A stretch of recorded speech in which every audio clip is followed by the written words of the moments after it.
বৈষ্ণব যে ভাগবত কথা শ্রবণ করছি এবং সেই উপলক্ষে আজ 31শে ডিসেম্বর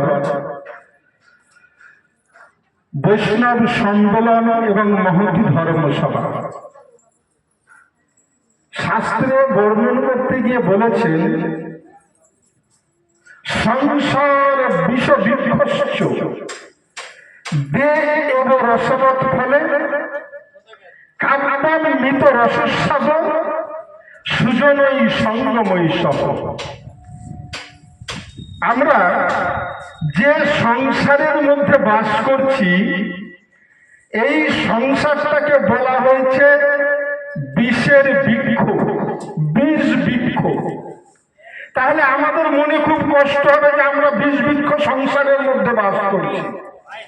কিন্তু বলতে গিয়ে বললেন, এই বিষ বৃক্ষ